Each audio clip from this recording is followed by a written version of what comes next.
What's up guys, Duarte here with another Marvel Strike Force video, and in this video we are going to talk about this dude right here, Bishop. He was just announced and his kit was just revealed as well, and also his stats. So that's going to be something very interesting to look at.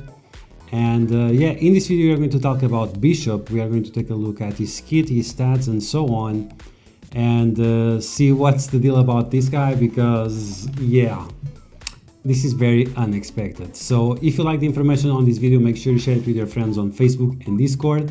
If you are new to my channel, make sure you subscribe for more Marvel Strike Force content, and make sure you smash that like button.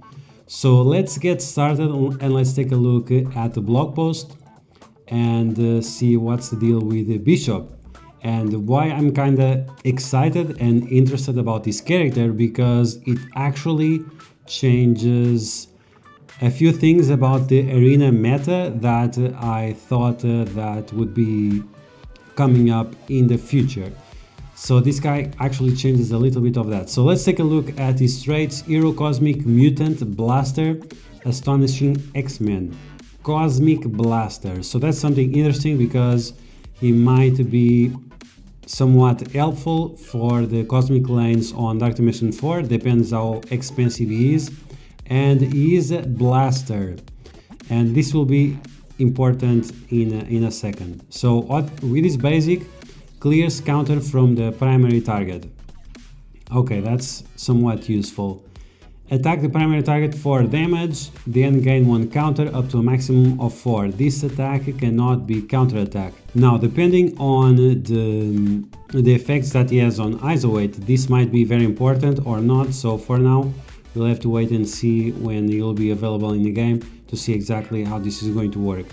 In terms of his special, cost 3, comes full, attack the primary target for 300% damage.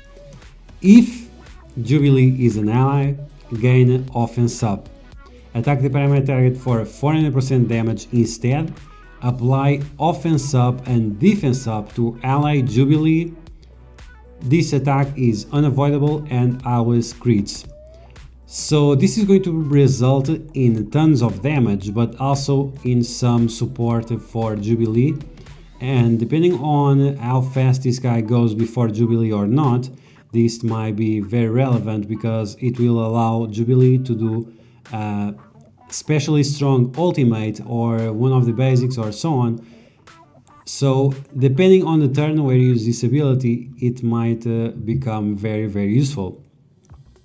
But overall the ability is nothing special, nice amount of damage, some good support for Jubilee, but beyond that is nothing crazy, but it also has a good cost for the amount of damage it does. Okay, so taking a look at the ultimate, costs only 2 energy, ultimate only 2 energy, blast from the past, attack the primary target and adjacent targets for 270% damage. If charged, attack for 540% damage instead. 2 energy, and if I'm not understanding wrong, it does primary target and adjacent targets for 540% damage, then remove charge. Very powerful ability, and quite useful in terms of damage output. Now, so far nothing special about Bishop, and so let's take a look at his passive and why I'm so interested about this character. Passive, energy, right direction. On spawn, if charged, gain regeneration and clear charged. So this is just for raids, maybe Dark Dimension. It's not very useful for other scenarios beyond that. But then we have on spawn, gain taunt and defense up. On spawn, gain taunt and defense up. On spawn, gain taunt and defense up. On spawn. On spawn. Okay, so why is this so relevant? Because on the upcoming meta on the arena, we are definitely going to be using Doctor Doom and possibly Jubilee. And we know for a fact that if you are facing Black Order on Arena, and if you don't have a character that on spawn can taunt, the Black Order can destroy Doctor Doom before he does anything. And this is the reason why this character, Bishop, and also other characters like Drax and Red Guardian are so important for the future, for the upcoming meta. So this is quite interesting because before we just had Red Guardian and many of us went balls deep on Red Guardian, but the guy is really expensive in terms of gear. He requires 5 sets of mini uniques for Gear Tier 15, so he is extremely expensive. Is it worth or not? It's definitely worth it, but once again, he's extremely expensive, even that he's a skill character. But right here we have another option. So Bishop on spawn gains stout and defense up. On attack gain charged and fill the speed bar of this character by 30% and then clears the taunt.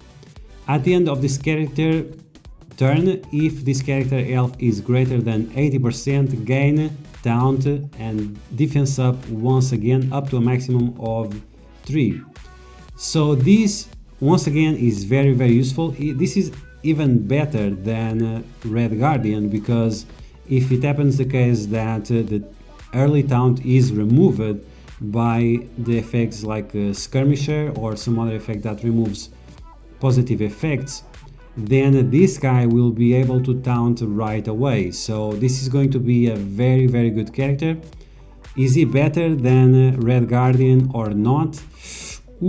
That's really hard to tell, but both of the characters are going to be extremely important for the upcoming arena meta for 2021.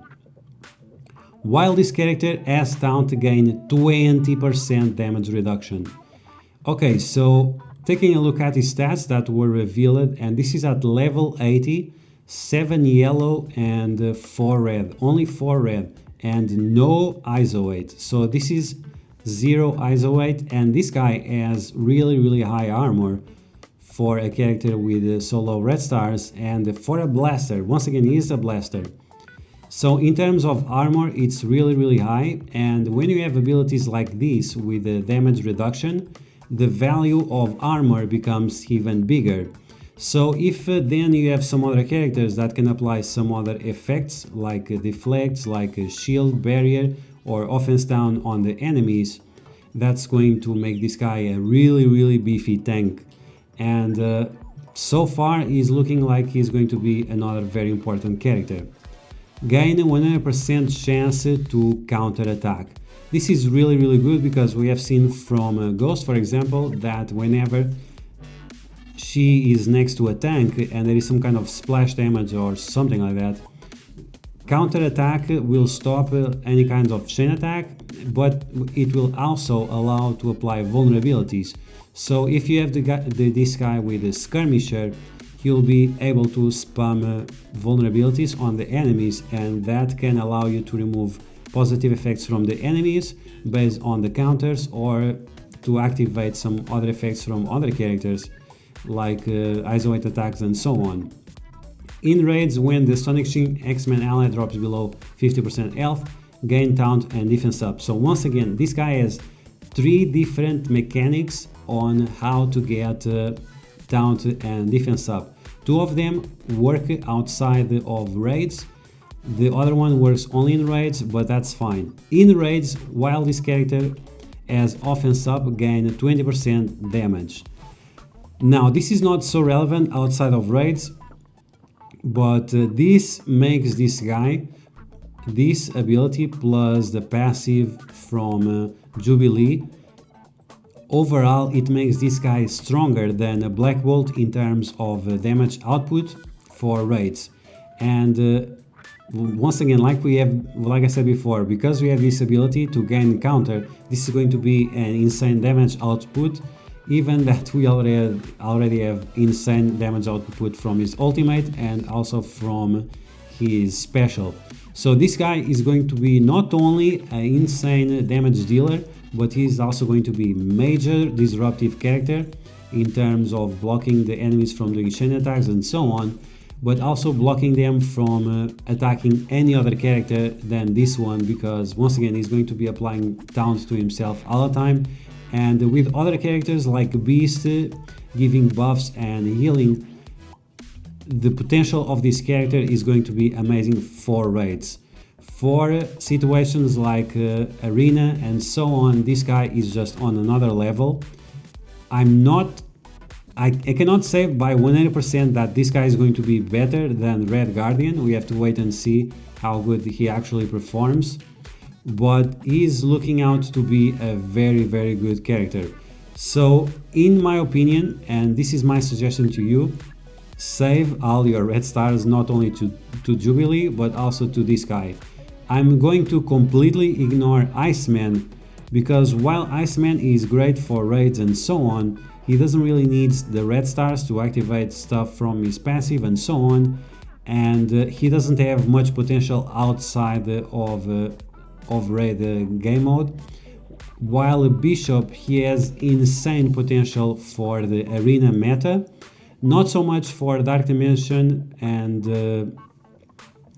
I don't know, on Alliance Wars is going to be okay, but where I think he's really going to shine is going to be arena. So if you guys value arena, really consider this character. Once again, arena is always good to get those extra cores that will allow you to spend more energy on ISO 8, on campaign and so on, giving you more gold, more resources, more character shards, more training materials and so on. So at least for me, I value a lot arena, and based on that, this character is very, very interesting. Now, once again, taking a look at his stats, he doesn't have the highest HP. The HP is okay, but once again, because he has defense up all the time and because he has that damage reduction, he is quite good. In terms of the armor, he is very good as well, and in terms of the damage, he's not at Black Bolt level or Hela level without buffs, but with the buffs he gets from his passive and from Jubilee's passive, he gets way beyond that. And taking a look at the focus is not that high, but it's also not relevant. The resistance is pretty good, so once again, it's going to make him viable for tanking. Crit damage and crit chance is the baseline, and there is nothing special about it. And then what's interesting is the speed. The speed is pretty good, 113, so that makes him decently fast, and block chance he doesn't have any because he's not really a protector and he doesn't have a shield and so on. So yeah guys, Bishop is looking out to be a very interesting character, definitely very, very good for the next arena meta.